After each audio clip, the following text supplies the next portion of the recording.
My colleagues and I are kind of like these geeky organizational development guys that study CEOs, coaches, teams, companies, trying to figure out what it is that is kind of the secret to success. What's the common denominator why some teams and companies always tend to do well regardless of the circumstances?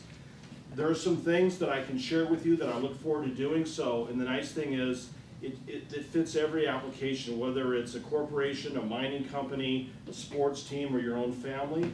There's some underlying principles that work. And I really like your tagline that I saw about, you know, making the extraordinary regular. I love that because it's a lofty goal. When you say we're making the extraordinary a regular occurrence, you're setting the bar really high. But that's easier said than done because let's face it, I mean, if being extraordinary was easy, everybody would do it, right? And honestly, only a small percentage of people and companies and teams and so forth ever reach the goal to honestly be extraordinary all the time.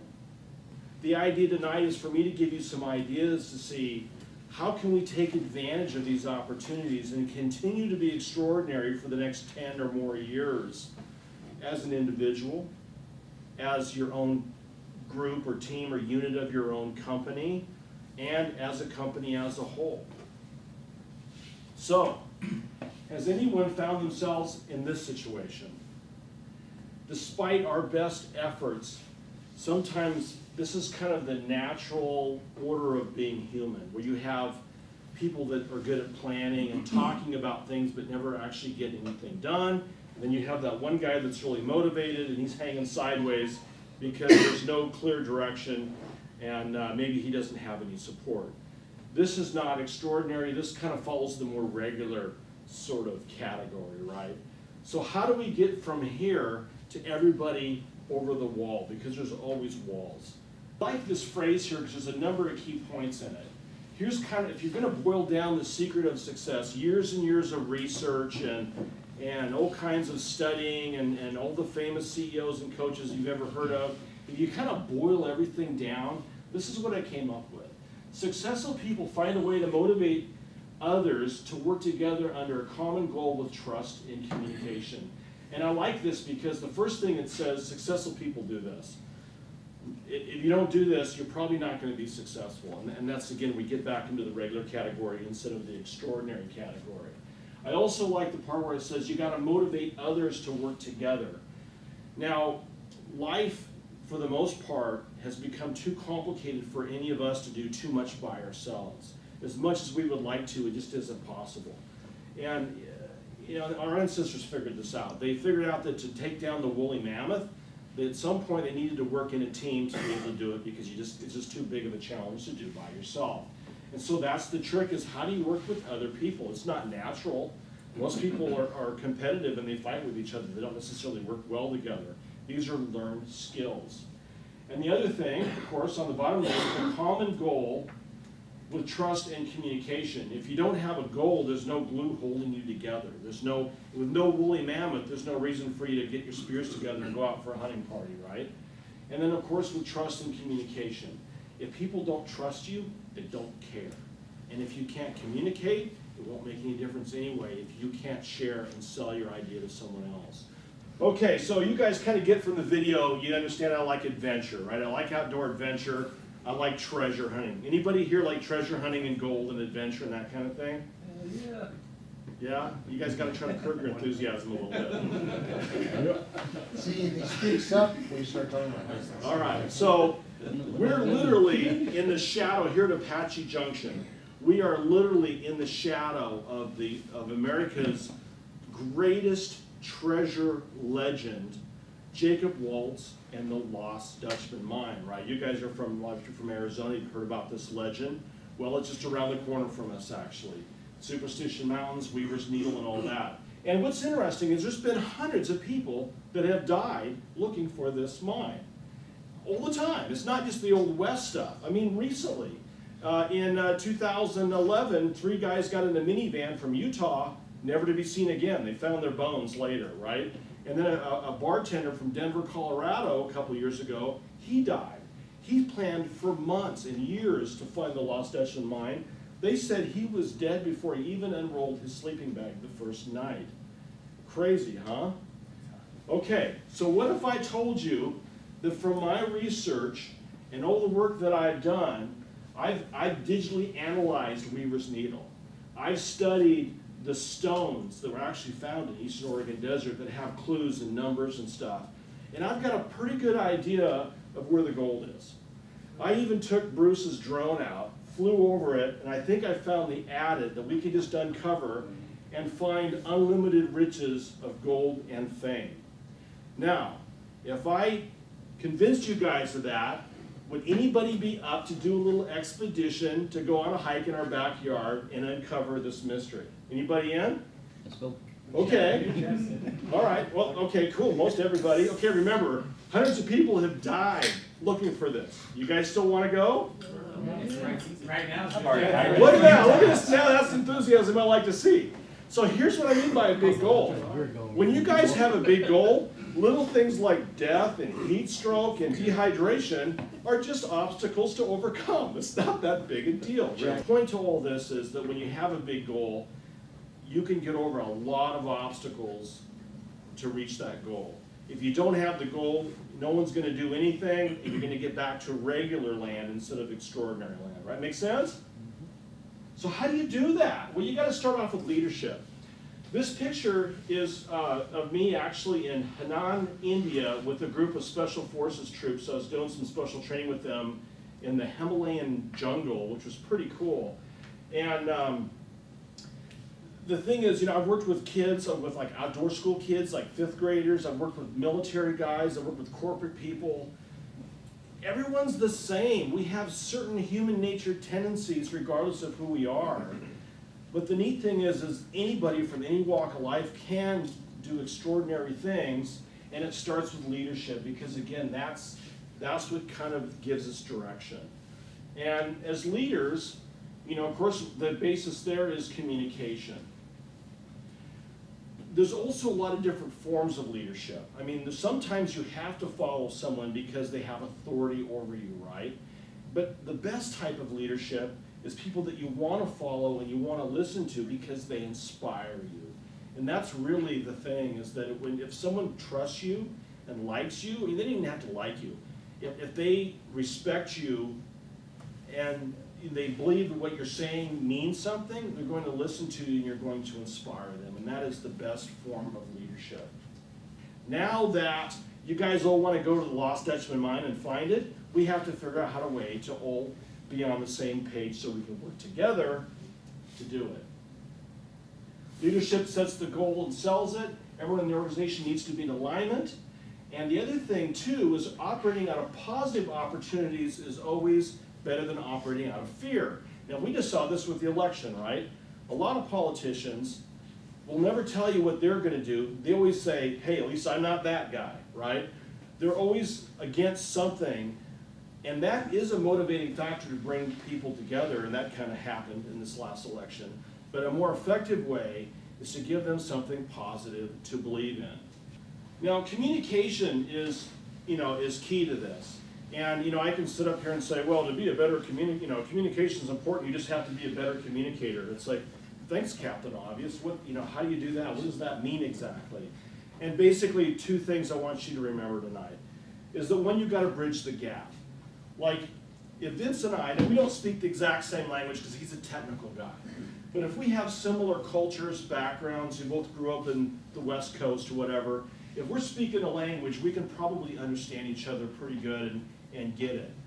But have you guys ever tried to talk to a millennial? I mean, anybody have teenage kids?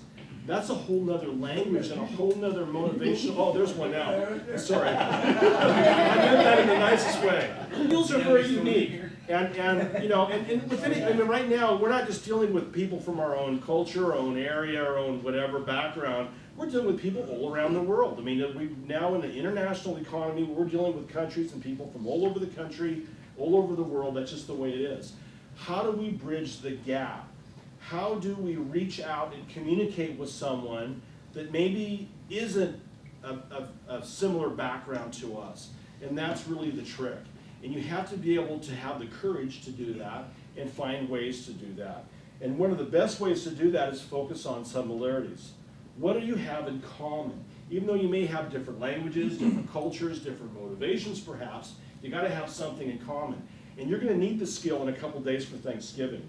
Because at the table, you're literally gonna have Republicans on one side and Democrats on the other with a line right down the gravy. If you want to avoid all-out conflict, you better find something that you have in common. Start with some key points that bring you all together. And like, when I got you excited about Lost Dutchman Mine, it's because you all want to find those riches and have that glory of solving a famous treasure legend, right? I mean, that is something we all have in common, regardless of our background, race, sex, creed, whatever it is. It doesn't matter. I don't care. People are people, regardless of what shape, stripe, color they are. We all have the same kind of traits. And if you want to be able to communicate with them and get them to do things and get along, we have to focus on what do we have that's similar. Teamwork. Why in the heck do we want to work in teams? We're going to go out and find the Lost Dutchman Mine. We are not going to do it by ourselves. There's been a lot of people that have tried to do that, and they end up as a set of old bones somewhere, out in the desert. We're going to do it, and we're going to succeed. So that's going to require teamwork. There are certain things that you have to do, and certain reasons why teams work over other forms of organizational structure and so forth. One of the main things is individuals get more done by focusing what they're good at. Instead of someone trying to do it all, you can focus exactly on what you're good at. Like Vince is really good at IT. He doesn't have to learn how to drill rock because he knows how to fix computers, right? That makes you a more efficient organization. The other nice thing with teams is they're self-managed. They're actually managed kind of through peer pressure, where instead of calling into a big corporate structure or being responsible to a big corporate structure, you are responsible for each other. You're responsible for each other's success, safety, well-being, financial rewards, whatever it is. You're all in it together, and that makes you work a lot harder because you're not just working for yourself, you're working to make sure the other people in your team are taken care of and everybody's expectations are met. Huge difference over a work group or just having people work by themselves. It's not instinctual. It takes time and work. Again, people don't naturally work together. They fight with each other is what they naturally do.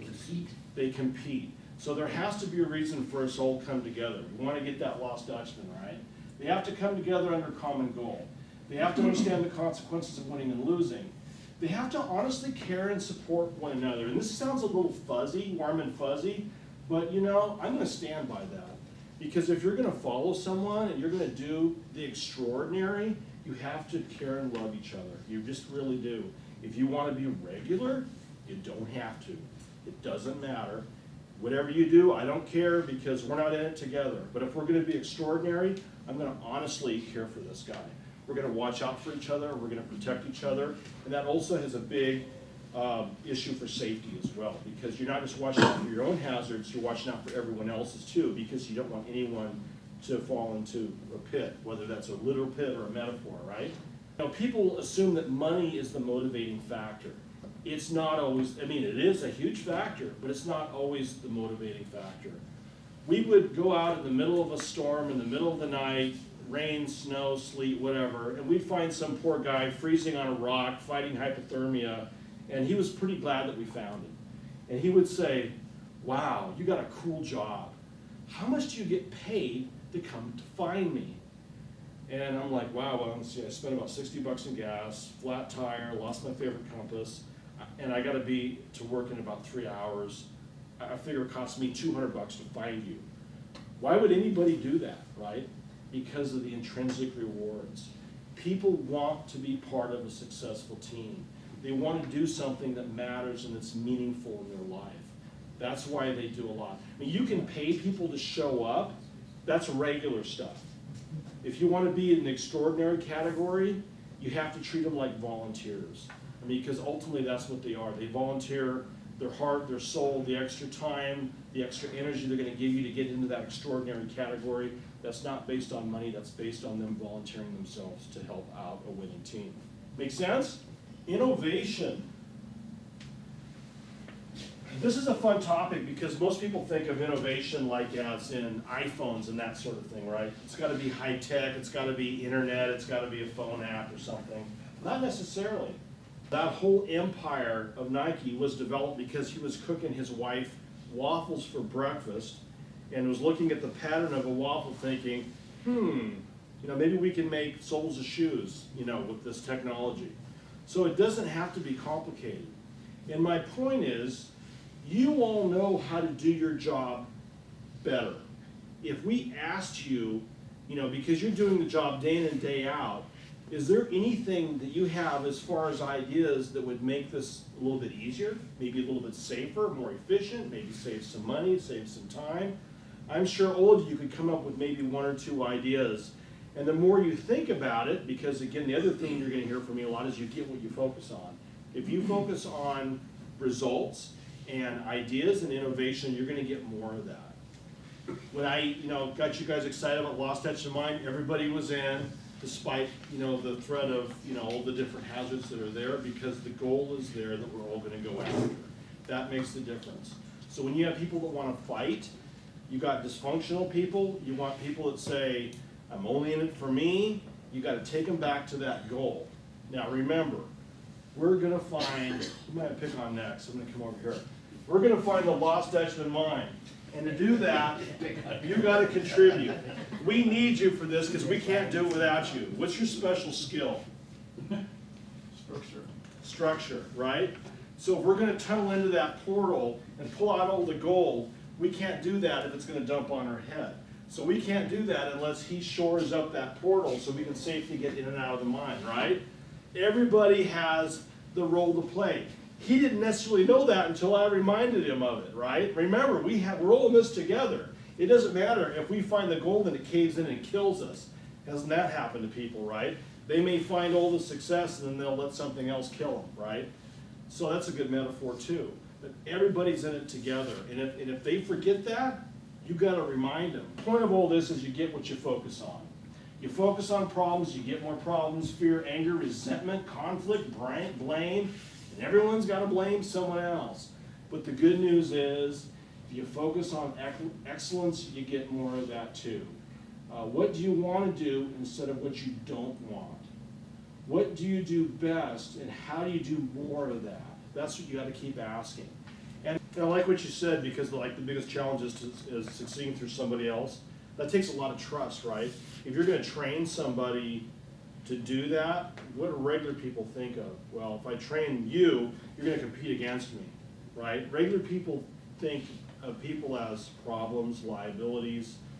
If you want to be extraordinary, you have to turn people into assets. Like people say, well, the most important asset. You got to mean it, because you're right. You can't do it by yourself. It requires a lot of trust and a different way of thinking.